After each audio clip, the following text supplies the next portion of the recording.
Jeśli zapisujesz hasła na żółtych karteczkach na oblepionym monitorze, w szczególności Twoje hasła, ale też hasła Twoich klientów, no to cóż, po prostu prosisz się o katastrofę. Innymi słowy, zapraszasz innych ludzi, żeby po prostu Cię okradli. Oprócz tego tworzysz też sobie bardzo ogromne ryzyko biznesowe, no bo ktoś może okraść nie tylko Ciebie, ale też Twoich klientów. A to może rodzić ogromne kary finansowe. W Polsce znane są przykłady kar nawet na kilka milionów złotych, właśnie ze względu na wyciek tak osobistych i prywatnych danych jak hasła. Więc jak z tym zagadnieniem sobie poradzić? Jak to zrobić lepiej? Jak to robić skuteczniej? W szczególności, jeżeli jesteś freelancerem, o tym właśnie ten materiał. Cześć! Jeśli jeszcze się nie znamy, ja nazywam się Michał Barczak i nieprzerwanie od 2009 roku uczę ludzi pracy zdalnej. Jak skorzystać z praktycznych i nowoczesnych narzędzi, które lepiej zabezpieczą Twoje hasła, no i jak skonfigurować tych menadżerów haseł w prosty, intuicyjny sposób, żeby zajęło to nie więcej niż 10 minut. Jako freelancer albo pracownik zdalny prawdopodobnie masz mnóstwo haseł do zapamiętania.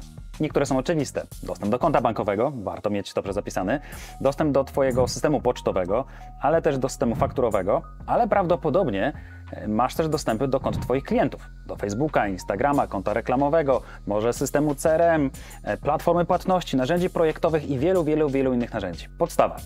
Oczywista oczywistość, ale hasło dupa 123 jest bardzo złym pomysłem. Używanie tego samego hasła w różnych przypadkach również jest bardzo złym pomysłem. Niestety, żyjemy w rzeczywistości, w której wycieki haseł są na porządku dziennym. Może się wydawać, że zapisywanie haseł w zeszycie, który masz schowany w swoim biureczku, jest bardzo bezpiecznym sposobem na przechowywanie haseł. Tak długo, jak Twój kot nie skoczy na biurko i nie wyleje kawy na ten Twój zeszycik.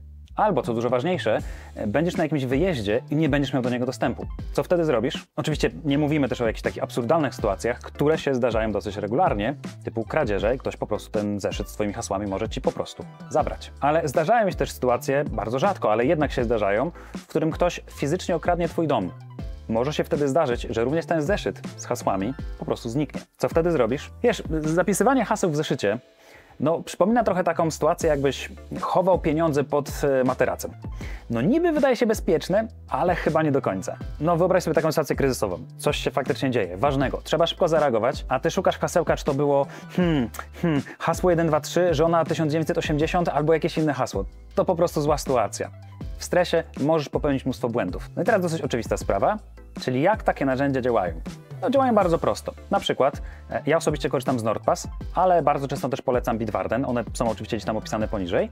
I to takie narzędzia, które instalujesz na swoim komputerze. One zazwyczaj mają hasło master key, czyli takie bardzo trudne, długie hasło, które dopiero umożliwia Ci wejście do skarbca. Natomiast w skarbcu hasła do każdej możliwej platformy czy każdego narzędzia są generowane automatycznie przez to narzędzie. I to są często bardzo długie, skomplikowane hasła. Tu mam jedno zanotowane jako przykład. H, duże R, 7, znak zapytania, PL, 9, gwiazdka, WX. Nie jesteś w stanie tego zapamiętać, ale to narzędzie będzie zapamiętało to hasło za Ciebie. W dodatku masz do niego dostęp z dowolnego miejsca, dowolnego komputera, w którym zalogujesz się do tego konkretnego narzędzia. W kontekście współpracy jest to też o tyle ciekawe, że na przykład Bitwarden umożliwia Ci podgląd historii, kto i kiedy to hasło wyświetlał. Jeśli więc pracujesz z jakimś niewielkim zespołem albo podwykonawcami, współpracujesz po prostu z ludźmi, to jesteś w stanie sprawdzić, kto i kiedy to hasło pobierał i dlaczego, z jakiego komputera, z którego loginu i tak dalej. Pogadajmy teraz o tych trzech konkretnych narzędziach. Mam tu taką tabelkę z kilkoma porównaniami, jak one między sobą działają. Więc mamy Bitwarden, NordPass i LastPass. Więc Bitwarden, jego największa zaleta jest to, że jest po prostu darmowy, z pełną funkcjonalnością podstawową. Jest to też narzędzie open source, to oznacza, że kod jest publicznie dostępny, czyli jesteś w stanie zweryfikować, jak bardzo dobrze zabezpieczone są te narzędzia. Możesz też, ale to opcja dla bardziej zaawansowanych, doprowadzić do sytuacji, w której jest to tak zwany self-host, czyli na swoim prywatnym urządzeniu, komputerze, serwerze, całe to programowanie zainstalować. Natomiast płatne plany zaczynają się od mniej więcej $10 rocznie, z dodatkowymi funkcjami. W przypadku NordPassa jego zaletą jest to, że ma bardzo intuicyjny interfejs. Jest to naprawdę proste narzędzie w obsłudze. Jest to współpraca z renomowaną firmą, jedną z firm, która zajmuje się cyberbezpieczeństwem od wielu lat, czyli NordPass, czyli firmą Nord, która między innymi ma funkcję NordVPN, którą też możesz często kojarzyć.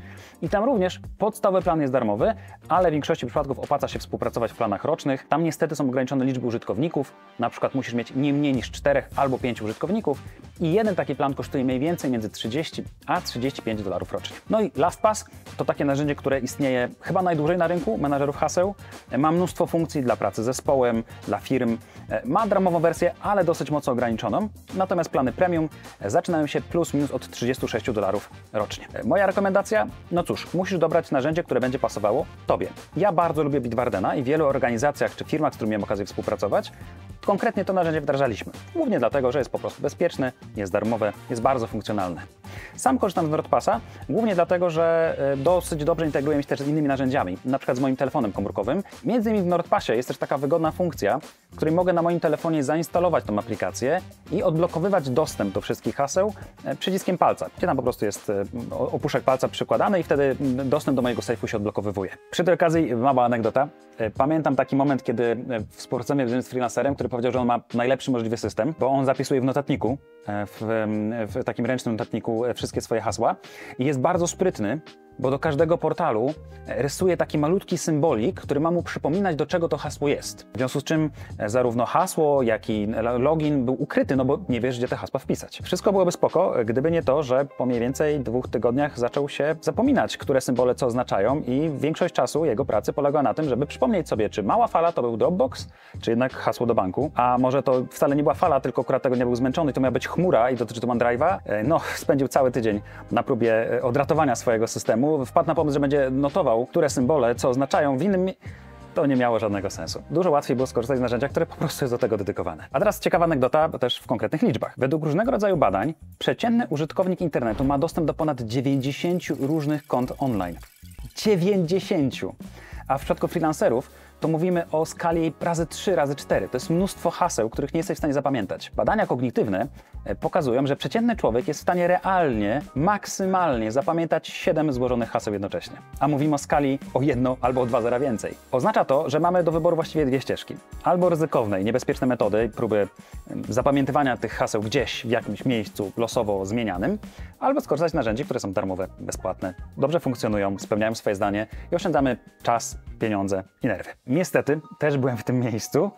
Zauważyłem, że wielu freelancerów podchodzi trochę do tego tematu, korzystanie z menadżera haseł, jego wyboru, a później przenoszenia tam swoich haseł, trochę jak do diety. W zasadzie, dobra, zajmę się tym w poniedziałek. Albo, no wiem, że powinienem się trochę więcej ruszać, ale to od piątku na spokojnie, to w przyszłym tygodniu.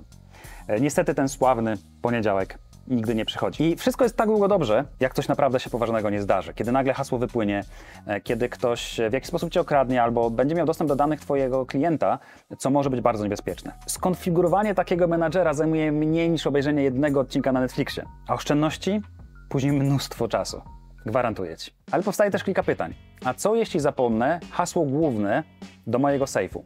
Tutaj ponownie jest kilka rozwiązań. Istnieją takie specjalne klucze, fizyczne pendrive'y, które podpinasz do swojego komputera, które nie musisz dzięki temu pamiętać swojego hasła, tylko wystarczy na przykład odcisk palca.